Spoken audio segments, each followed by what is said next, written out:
নাগরিক পার্টির উদ্যোগে আমরা এই জুলাই গণ অভ্যুত্থানের 1 বছর পূর্তিতে আমরা পুরো মাসব্যাপী দেশ গড়তে জুলাই পদযাত্রা একটি কর্মসূচি হাতে নিয়েছি। সেই কর্মসূচি 1 জুলাই থেকে সারা দেশে পদযাত্রা শুরু করেছে এবং পুরো 1 মাস এই পদযাত্রাটি চলমান থাকবে। এবং এই পদযাত্রায় মূলত আমরা বিভিন্ন জেলায় যাচ্ছি। আমাদের লক্ষ্য 64টা জেলায় যাওয়া এবং সেই জেলার সাধারণ মানুষের কাছে পৌঁছানো।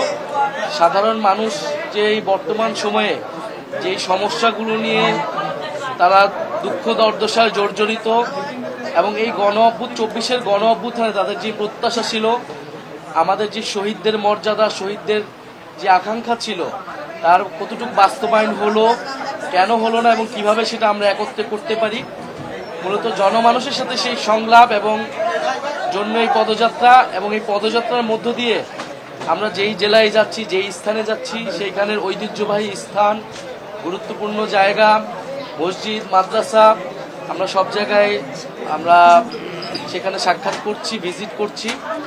সেই ধারাবাহিকতা আমরা বরিশাল অঞ্চলে এসেছি। বরিশাল অঞ্চলে আমাদের পীর সাহেব চরমোনাই, ওনার দরবারে আমরা আজকে এসেছি। রাজনৈতিকভাবেও পীর সাহেব চরমোনাই গণ অভ্যুত্থানে, ইসলামী আন্দোলন আমাদের গণ অভ্যুত্থানের শরিক ছিলেন এবং আজকে আমরা এই দরবারে এসেছি জাতীয় নাগরিক পার্টির জায়গা থেকে শুভেচ্ছা বিনিময় করতে।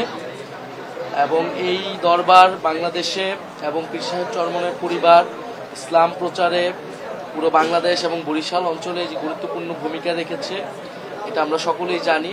আমরা আজকে এখানে এসেছি ওনাদের সাথে কথা বলতে এবং ওনাদের থেকে এবং পীর সাহেবের কবর জিয়ারত করতে এবং সার্বিকভাবে বাংলাদেশের বর্তমান সময়ে আমাদের সংস্কৃতি, আমাদের ধর্ম, আমাদের রাজনীতি, দেশের মানুষের অবস্থা এবং ইসলাম নিয়ে আমরা আলোচনা করব সংক্ষিপ্তভাবে। না, আমরা তো বিভিন্ন জায়গায় অনেক, এখানে ঐতিহ্যবাহী মাদ্রাসা রয়েছে, দরবার শরীফ রয়েছে। রাজনৈতিকভাবে তো আমাদের একটা যোগাযোগ আছে, সেটা আমরা তো রাজনৈতিকভাবে তাদের অফিসেও গিয়েছি, বহুবার আমরা অফিসিয়ালি কথাও বলেছি।